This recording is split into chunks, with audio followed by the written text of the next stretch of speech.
Welcome to That Annuity Show, the podcast that will make you an expert in explaining annuities to your clients. Give us 30 minutes each week and we'll shave hours from your client presentations. Now, here's your host, Paul Tyler.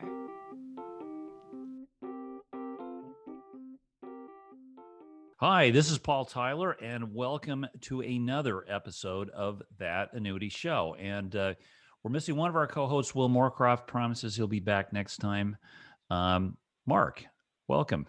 Thanks, Paul. Good morning. How you doing? Good. Ramsey, how are you? Fantastic. Glad to be here as always. Yeah, from various parts of the world. Well, a lot going on this week. We've got a great guest. Before I do that, just want to tell people we actually upgraded our website. So if you haven't checked us out, do so. We've also got a place on our page, prominently placed, hopefully, that where you can actually give us your email and subscribe to a weekly newsletter. So we'll give you alerts to shows coming up, and Ramsey promises that we'll have some excellent bonus material coming for people who subscribe, right, Ramsey? Yeah, I'm glad to know that's happening.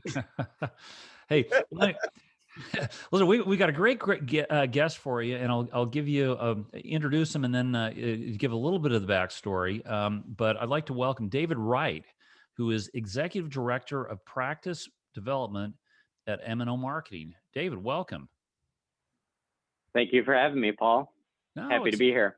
No, listen, it's a pleasure, and you're a very important listener to us, but also you've been firm's been a partner of ours over the years at Long NASA. time. So maybe you could tell people a little bit about who you are and exactly what you do in your role.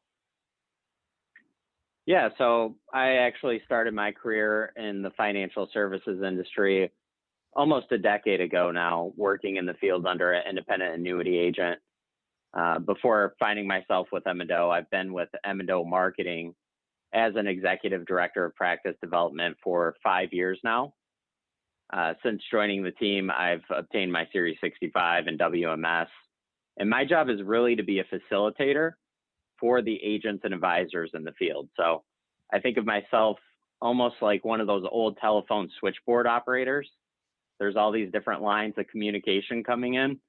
And it's really just my job to decipher what's valuable to the advisors and pass that along to the advisors that I work with. Yeah. Well, hey, first of all, I want to say, very public, give you a very public thanks and shout out for getting us recognition in U.S. News. So as one of the absolutely 8 top podcasts. Yeah, I want to second that. Thank you so much for that. That was Yes. fantastic recognition. Yes. Thank you. Sure. Yeah. And also, I will tell you, David, it proves the value of recommendations and references in our digital age. I think this will, I want to use this as sort of a transition to come in here. We certainly didn't set you up for this. We appreciate it but it's interesting. I would say your referral probably had more impact than any of the advertising we did or could have done right on Google. People today want trusted sources. They want to engage digitally, but you need that reference. And sure. Maybe with that, we can talk, we talked a little bit before about some of the challenges that advisors have faced, but let's maybe set the clock back. Wow. Almost, a year ago. And I'm thinking February 23rd, I don't know, Mark, we're in the offices thinking, this is kind of strange. Chinese cities shut down, and I think the planes were getting shut down from foreign countries, right? And man, what Mark, when did it hit you that this is going to have an impact period on everything in our business? Yeah, I mean, I think it was right around this time. I think, as I look back, St. Patrick's Day seems to resonate in terms of when things really, that week seems to be when things really shut down. And it's looking back, the change has obviously been immense. The change on our industry has been incredible. I think the way that the industry adapted is also, incredible and unprecedented.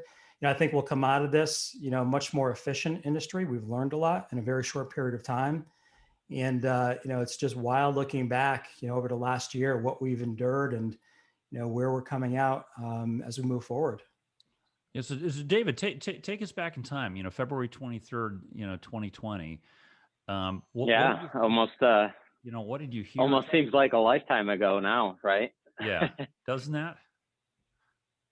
So I mean, yeah, it was a really big change overnight, and we've all lived through these unprecedented times in our own life, and for advisors who were pretty much dependent on meeting with clients face to face, they had to adapt to this new virtual world uh, seemingly overnight. So, there were a lot of big changes. We saw a lot of challenges that gave birth to innovation. So a lot of new marketing ideas were coming out. One of my jobs is really to help advisors get their message out to the marketplace and attract more prospective clients. And then also helping them with practice management to engage those prospects and convert them to clients. So, our marketing team started to wear other hats like tech support, right? Making sure that the cameras were in the right position, that the advisors were in the right position, they understood these platforms. So a lot of work went into it. Dave, what's interesting, and we've talked about this on a lot of our episodes in terms of almost like the polar extremes that you saw initially anyway, with advisors adapting to the change. It seemed like some advisors didn't miss a beat and they kind of shifted right over to more of a digital platform, and other advisors, really had challenges with it. And there wasn't a lot, at least early on, in between, where people were kind of, doing a little bit of both. Have you seen that kind of bridge more together in recent months? Yeah, absolutely. I think, more advisors have adopted to this virtual world, not only the advisors themselves, but simultaneously, the clients have been trained on how to actually conduct these virtual meetings because they've had to do it for other professional gatherings. For church services, they were doing virtual meetings for communicating with their family. So it was a great opportunity, really, where everybody's stuck in their home and we're all adapting to this new platform. Now that we have seen the country open up a little bit, I would say there's kind of this traditional 80-20 rule of where 80% of the advisors have sort of given up on digital platforms in favor of something that's, more instant gratification. But the 20% of advisors who are sticking with that digital platform, they know that they're building something for the long term. And I don't think we're going to see virtual planning going away, anytime soon. I think this is definitely going to be something that's permanently living in our space now. I mean, that's a very interesting point because like we've all adapted. We've all been forced to adapt. So on the buy side and the sell side, then we've been forced to adapt. But it's just this is like how much have we made a transition from, I guess adaption isn't a word, but I'm going to say it, adaption to adoption, right? Do we think that going forward, the clients are going to want remote more? That to be a successful agent, you're really going to have your pretty decent game in remote. Oh, absolutely. I don't think there's any question about that. I mean, who doesn't want the convenience of being able to meet with their advisor from the comforts of their own home, their favorite beverage in their hand, sitting there, they don't have to wait through traffic during the commute. And especially things for like, when you're doing annual reviews, who wants to take the time to drive in and sit at an office for an hour for an annual review when we can talk about, hey, this is where we're going to reallocate and this is, what your performance has been year to date virtually. I mean, why not do that virtually? I think it's definitely, we have more eyeballs now than ever. So marketing hasn't changed at all. Their marketing is not going to change. I think the medium's just going to change and more consumers are going to look for that. They're going to look for something that's a little more convenient to them. And now that they're actually used to using this technology, it's not going to seem as foreign to them. Yeah. So let me pull a little bit more on that 80-20 stat you threw out. So of the 80%, I like to frame this as positively as possible, but maybe I'll take it sort of the negative track. Of the 80% who are kind of going back to the, sort of the way, they were working before, how many of those are doing it because they found success in the new age, but they didn't in a virtual world, but they really like this other versus, they were showing up in people's homes and they just really couldn't switch over to the digital platform. They tried it, but it just didn't work. Sure. What's your sense there of that 80% going back to the quote old way? Yeah, and that's a great question, Paul. I would say that there's a number of variables there in terms of, advisors' age. Sometimes they just don't want to take the time to build out something if they're only going to be in the business for another 10 years, and they're used to doing business face to face. It's just in their comfort zone. This is something that's going to be, it's not going to happen overnight. It is going to take some time to lay that foundation. You don't start building a house, you don't frame the walls until you have the concrete poured. So it is something that you have to build that audience out, and you have to nurture that and really master the craft, just like you had to do with live events, right? I tell advisors all the time that, your 37th seminar was a lot better than your first seminar.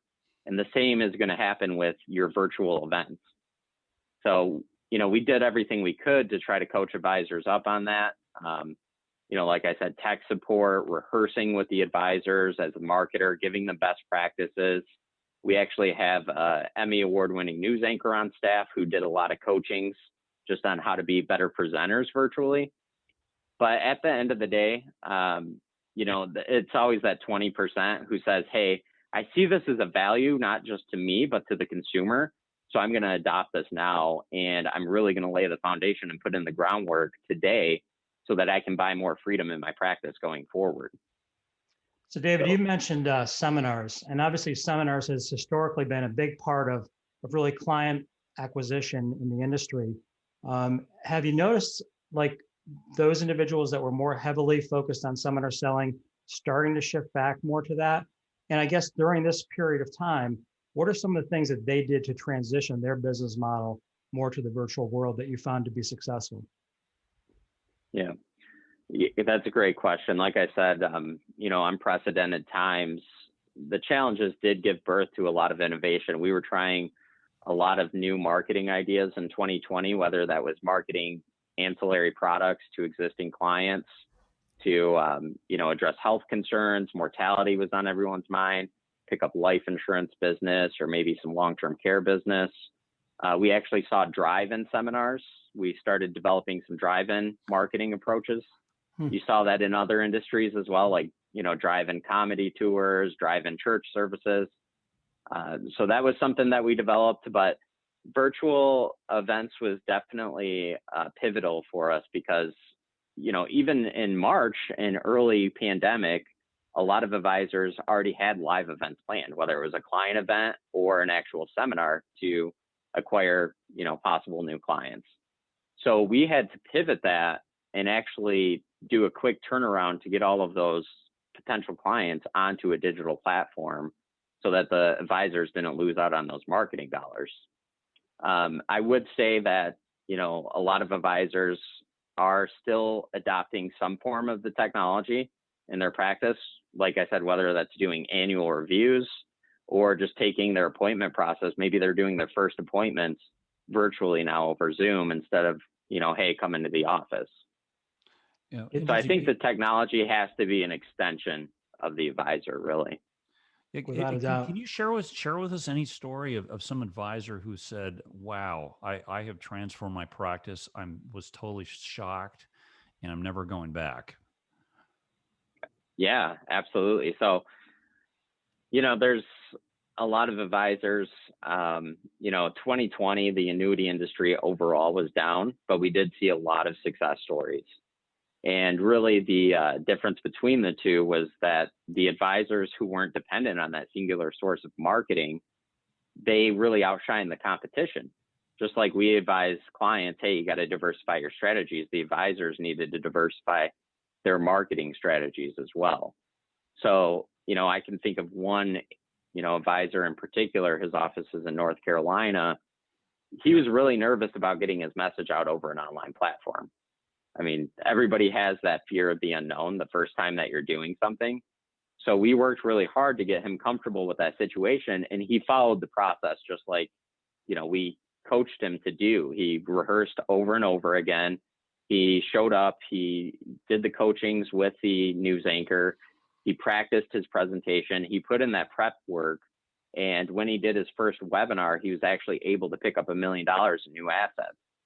So it certainly made it worth his time.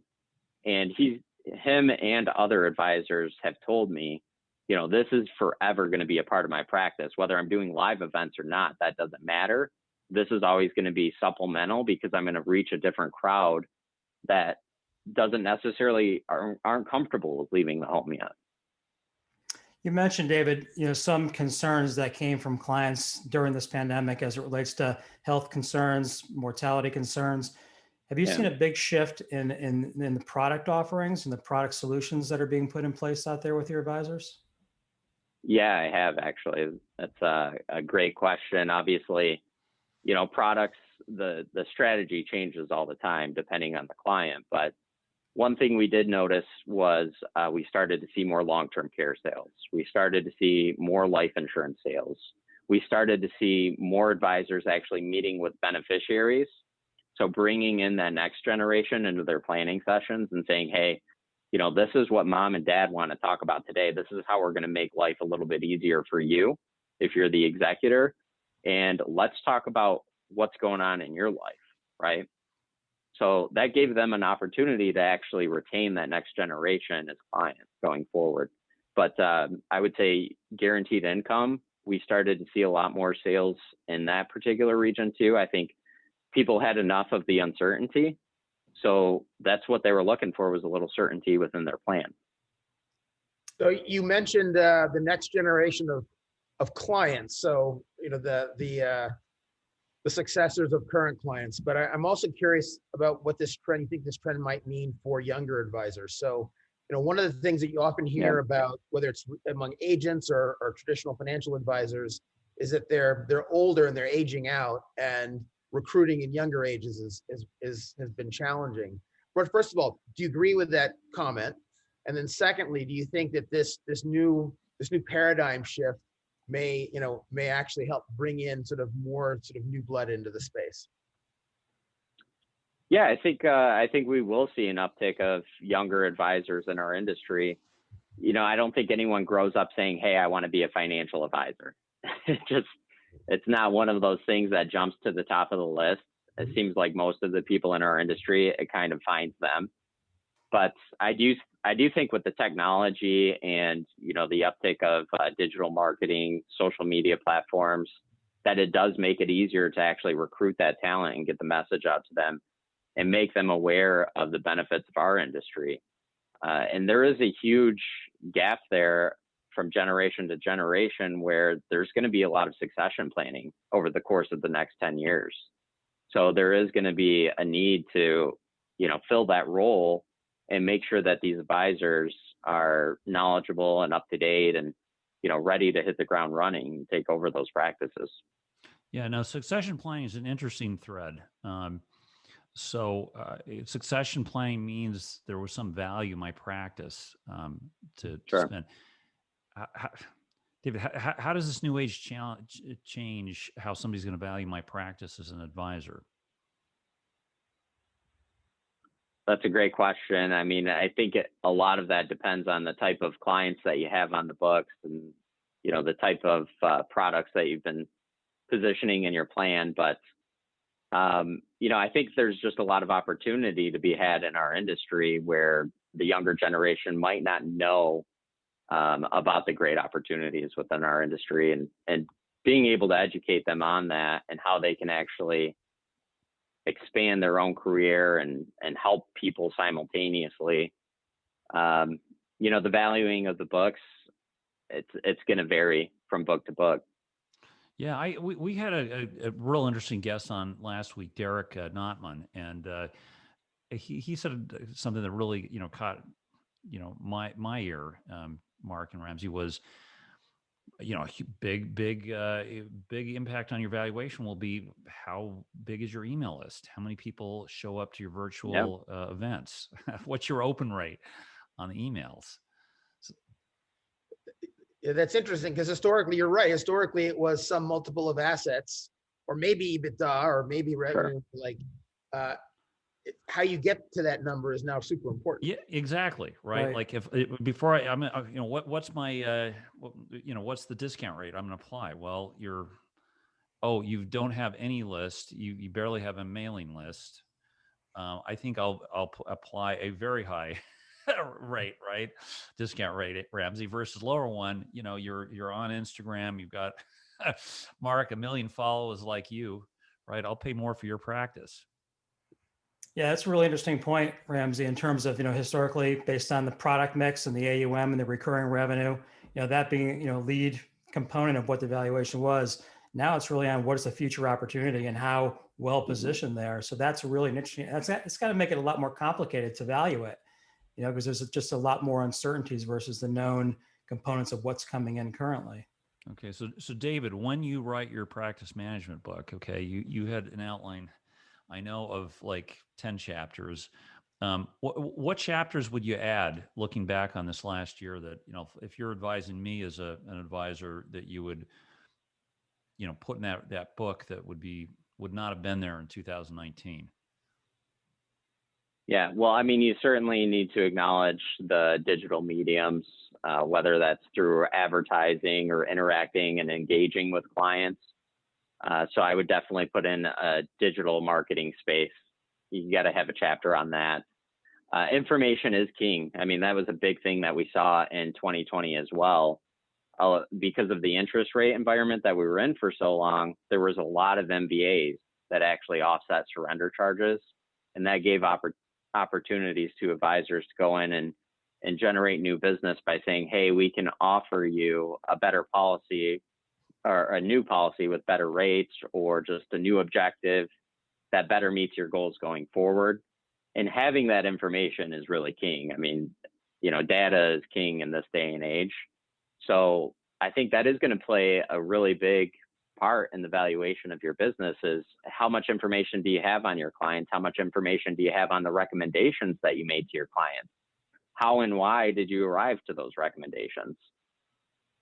So certainly, definitely have to put a chapter in there for that as well. Consumer information. Yeah. So you're kind of hinting at something you shared with us when we talked before the call. You talked about some of the data that, that your company is focusing on generating. So what are some of the pieces of data you think are going to be helpful to that sort of sales process of the future? What's available? Yeah. That's interesting. We were talking about it on Friday, Ramsey, about, we have this proprietary annuity analysis that we're now offering to the reps that we work with. So one thing that we do is we actually pull live data on policies to say, what are the internal fees of this policy? What are the features and benefits of it? What are the actual sub-account performances? So I think having live data and being able to team up with the different, intelligence companies, that's going to be very important to say, what exactly is the opportunity within this existing book, and what's the next generational opportunity? Yeah, and tell us a little bit more about it. So I just met with a client. They have like they have a VA policy about 10 years ago. Wow, what do they have? Right. So how does your firm help me? Yeah, and I get agents and advisors calling us every day saying, my client doesn't really understand what they own. They think they have something that does X, and really it's doing Y. And they don't understand the differences between these account values. They don't understand the way this product really works. So what we do is we collect annual statements. And from that, we've teamed up with Morningstar and Beacon Research and a few other third parties to be able to pull that live data and put it into a comprehensive 3-page report to give those clients that ownership back and say, hey, this is a very elementary report on what you actually own. This is how it works. Not coming from me, it's coming from Morningstar, and give those clients that ownership of the policy back. I mean, that sounds like it's a valuable tool for advisors and planners too. I mean, look, I spent a career sort of very much involved with the complexities of annuities, and they're difficult for anybody, right? They're difficult. There's many of them, so that's a very sort of intriguing service overall. Yeah, and it's great because we can do it with any type of policy that's out there. It doesn't matter if it's variable, buffered, indexed, fixed. All we need is the annual statement to be able to pull that data. And it's just like the old Gordon Gekko quote, the most valuable commodity that I know of is information. That plays both into your client information, the information on the product recommendations, and the information on your marketing data. I mean, all of those things are going to play a huge role going forward. We launched an iOS. Mark and I and team launched an iOS app to make it super easy for consumers and agents with consumers to buy fixed annuities via an iOS app. But and Mark and I've talked about this. From a client perspective, like there's kind of interesting opportunity in the future where maybe the app is actually the owner's manual, right, for the policy you bought. We're ways away from it, but I bought this contract. I don't know where it is. Where it is. I don't know, Mark. Do you think that would be a winner for consumers with these policies and want to keep them if they knew what they had? I think certainly the more information the better, as Dave was pointing out. But I also think at some point you'll see that that's the policy. The policy will be in that app, so they can make reference points, and there'll be in a sense, cliff notes to how to understand and identify the different provisions of the contract. So I definitely think it'll be moving in that direction in terms of a communication and an educational process to consumers. Because you're right, David. I think it's been a long time that annuity products have been out there in the marketplace, and there's still, and we've had episodes on this. There's still a lot of confusion in terms of what they do, because there's so many different variables and moving parts to the products themselves, which is what makes them so dynamic to helping individuals in retirement.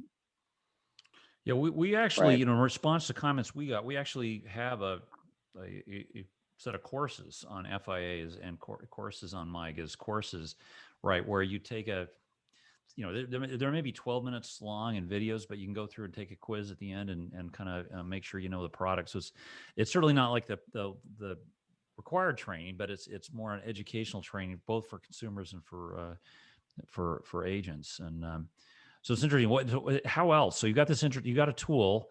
How else do you provide education around the products for the agents who are trying to go back in time and learn how these older products worked? Yeah, I mean, and that's a big part of why we actually unveiled that tool, was for education, both for the agents, advisors, and the consumer. Part of my job is educating advisors on the way that our products work every day and where they fit within their process. So that's a big part of what we do just as an FMO overall. But yeah, I think it's great. I mean, even tools like this podcast is great for public outreach, just to educate the general consumer on, one of the more misunderstood financial tools out there.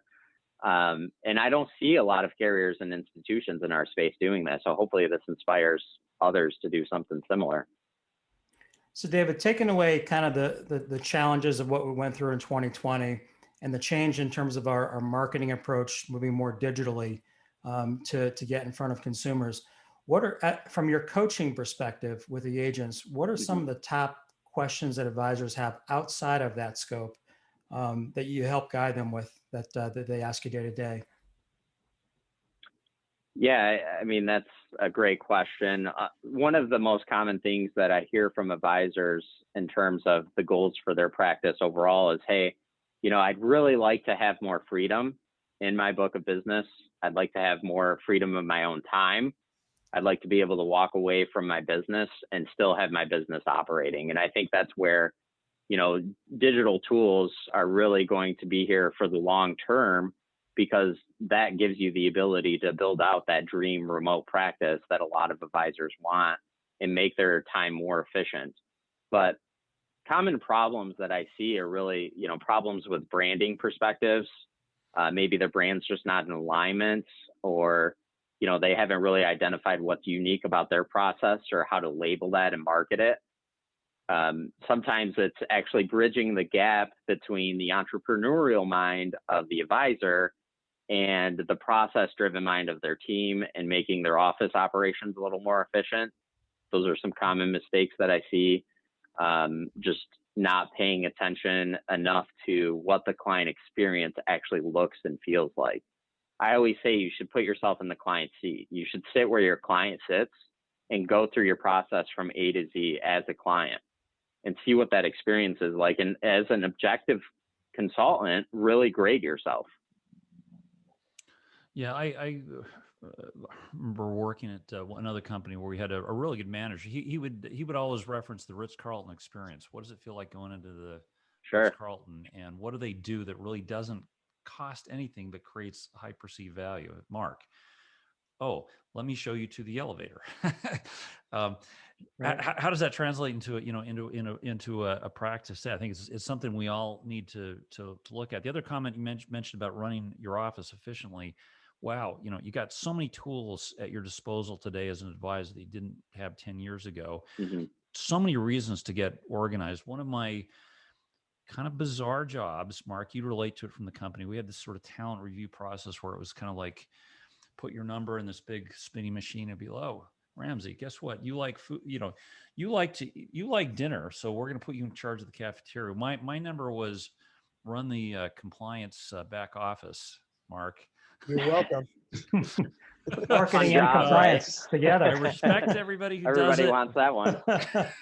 Yeah, but David, to your point, it's like really when we go and do those office inspections, the ones who failed it wasn't they were doing something bad or nefarious. It was they just had an Right. operations manager who didn't really keep their books and their client records together, right? So Yeah. I think was important from a compliance standpoint back then. I think like today, wow, well, which of my hey, guess what? NASA's running a great MIGA rate. We are, in fact, if you're listening to this, which of my 300, 400, 500 prospects would be most suitable for that? If your files are a mess, good luck trying to do that. Absolutely. Yeah. And that's huge going forward, especially with regulations that are coming down the pipeline, right? Documentation is really key. How and why did you arrive to that recommendation? And where's the client file? What's the client's risk profile? All of that information. If you don't have that, you're going to be in a little bit of hot water. So, David, going back to, you were an agent in the field prior to joining M&O, like 10 years ago. Mm-hmm. What are some of the biggest changes you've seen from the actual planning perspective with a client? So that you've already interfaced with the client, you're sitting down with the client. Are there any fundamental changes that apply today that really weren't in play back then? Oh, wow. Yeah. Over the course of 10 years, there's been a lot of different changes, both in terms of regulation and just in terms of ease of doing business. The software and platforms that are available to us now, it's night and day difference. So again, it's just that extension of technology. I wish I had some of the planning software that we have today. It's amazing. And I'm seeing more holistic planning happening too.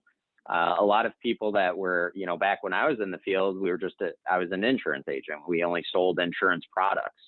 We're starting to see a lot more insurance agents that are actually crossing over to that world where they want to do full planning, and they're picking up the extra licensing that they need to do that.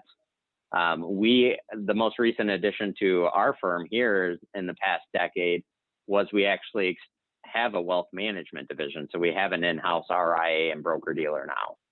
So we're seeing a lot more of that, Wall Street meets Main Street happening when it comes into terms of just doing the holistic plan and where our products fit in that plan in terms of, replacing some of the portion of fixed income.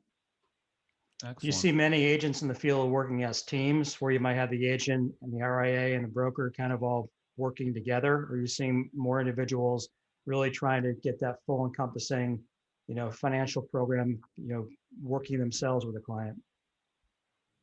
Yeah, I would say a majority of the people that I work with are either securities licensed already or trying to get their securities license. I do still see the team concept as well, where they're referring business out to somebody. Maybe it's just, hey, I'm going to be really active in marketing. I don't want the compliance that goes along with that. So I'd rather have somebody that I know and trust that I can refer that person to. And we have more of this family office concept. So that really just, it changes from individual to individual. Yeah. Yeah, this is great. We're getting close to time. Ramsey, do you have any final thoughts or questions for David? Yeah, I just think that a few things stood out. So this, I'll call it the decoder ring for legacy annuities. I think that's a super valuable. I think it's just a super valuable utility. And I think calling it a utility doesn't do it justice, because it is a utility, but it has like a lot of value to the sales process, and it also has a lot of value to compliance as well.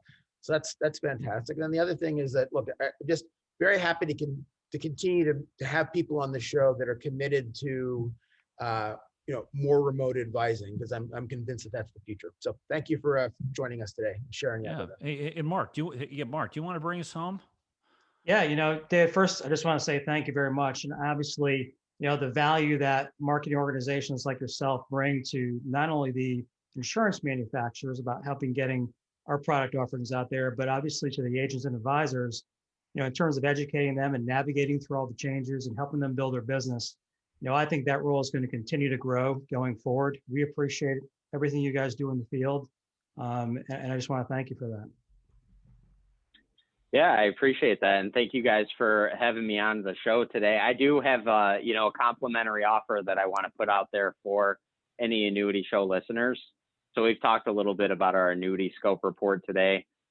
Anybody that wants to give me a call and let me know a little bit about the details of the case that they're working on, I'm happy to run one of those reports for you. It is a simple 3-page output, and that doesn't matter what kind of policy it is. All we need is the annual statement. That is typically something that we charge for, because believe it or not, it is usually pretty expensive to pull all that live data.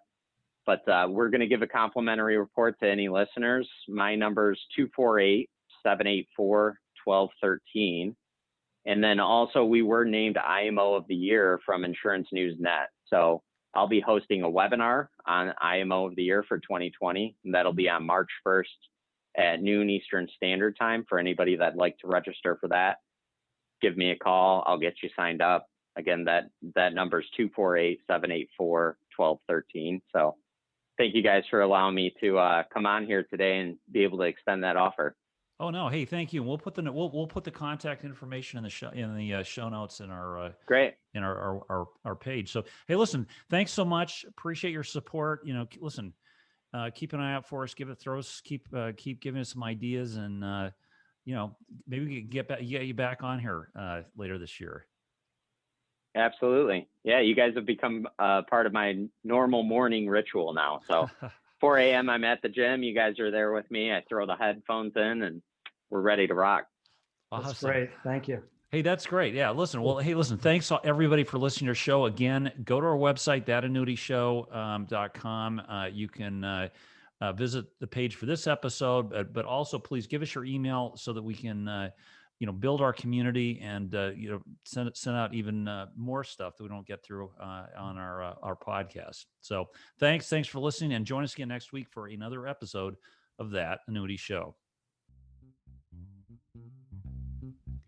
Thanks for listening. If you've enjoyed the show, please rate and recommend us on iTunes, Stitcher, Overcast, or wherever you get your podcasts. You can also get more information at thatannuityshow.com.